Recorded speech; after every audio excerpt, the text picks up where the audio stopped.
Sur France 2, dans l'émission On n'est pas couché de Laurent Ruquier, l'écrivaine et journaliste Christine Angot a tenté maladroitement de hiérarchiser les crimes contre l'humanité.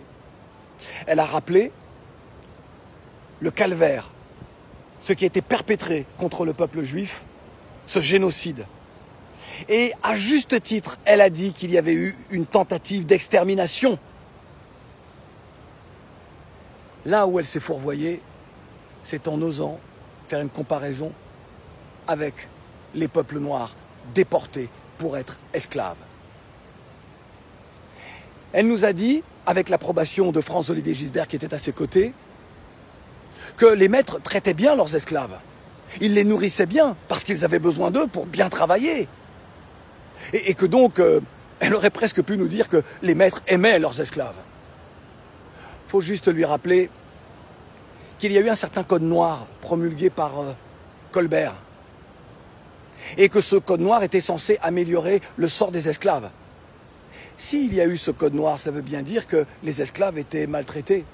Or, rassurons-nous, ce code noir n'était qu'un enfumage, puisqu'il n'a fait que chosifier, donc déshumaniser encore un petit peu plus les esclaves.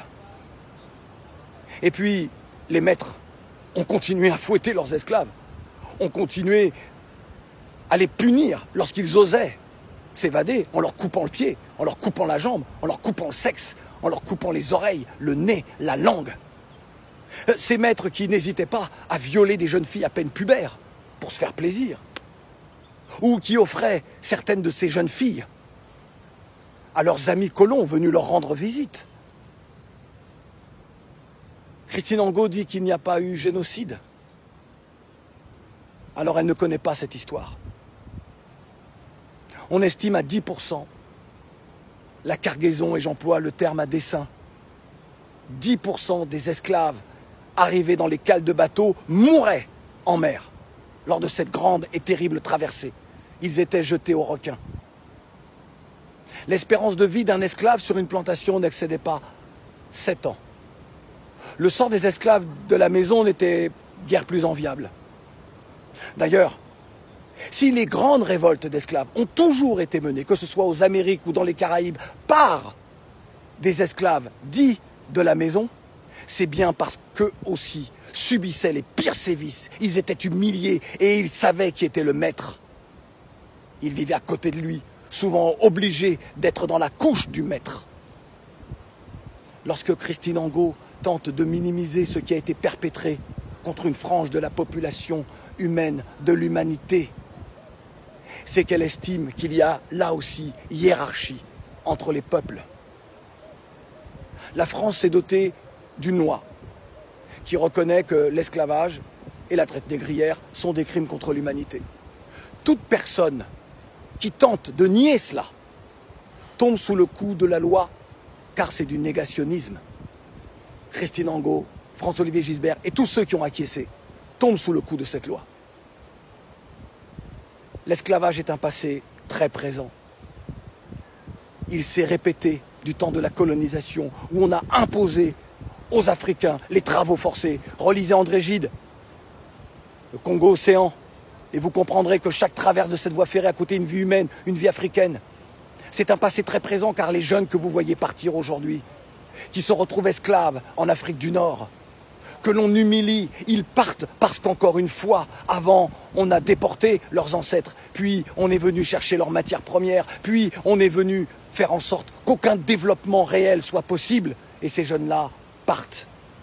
Ils sont tués dans le désert, esclavagés, tués en mer, humiliés lorsqu'ils arrivent en Europe. Oui, l'esclavage est un passé très présent. Et nous, descendants d'esclaves, qui appartenons à une seule humanité, il n'y a pas deux humanités. Lorsque mes amis arméniens me parlent du crime qui a été perpétré contre leurs ancêtres, à aucun moment je ne leur dis « mais ce qui a été commis contre les miens est bien plus grave ». Non, je les écoute et je m'associe à leur douleur. Regardez l'état de la France aujourd'hui. Ce racisme, ces discriminations répétées, cette violence permanente, sociale, physique. Vous êtes, vous, qui osaient parler dans les médias, les artisans de cela. Il y a quelques semaines, vous avez pleuré lorsque Notre-Dame a été détruite par un incendie accidentel. Vous avez pleuré. Vous savez à quoi j'ai pensé? À la flèche de Notre-Dame, qui a été construite au moment où la France continuait à jouir, à bénéficier des subsides de l'esclavage, du sang, de la sueur, des douleurs d'êtres humains. Il n'y a pas deux humanités, il n'y a qu'une humanité. Et ma génération fera tout pour que, quelle que soit la couleur de la peau de nos enfants, mais qu'ils n'héritent pas du monde que vous êtes en train de construire. Vous êtes les héritiers de ces hommes qui pensaient, et c'est l'un de nos grands écrivains afro qui l'a traduit en une phrase. Il disait, pour les Occidentaux, le noir n'est pas un homme, c'est un homme noir. Mais nous, aujourd'hui, nous ne courberons plus jamais l'échine. Que ce soit en Afrique, dans les Amériques, dans les Caraïbes, en Amérique du Sud, dans les océans Indiens, dans l'océan Indien, pardon. Partout où les Noirs sont, ils subissent la relégation. Mais partout où ils sont aujourd'hui, ils se dressent, ils se lèvent. Et ils ne se reconnaissent pas dans une humanité séparée, mais dans une seule humanité. Lorsque la France a aboli l'esclavage, après le décret du 27 avril 1848, il a fallu qu'elle donne des noms à ces esclaves qui n'en avaient pas. Ils avaient des sobriquets. Certains de ces esclaves étaient tatoués, comme les Juifs que l'on envoyait dans les camps de concentration. Madame Angot, c'est cette comparaison-là que vous auriez pu faire.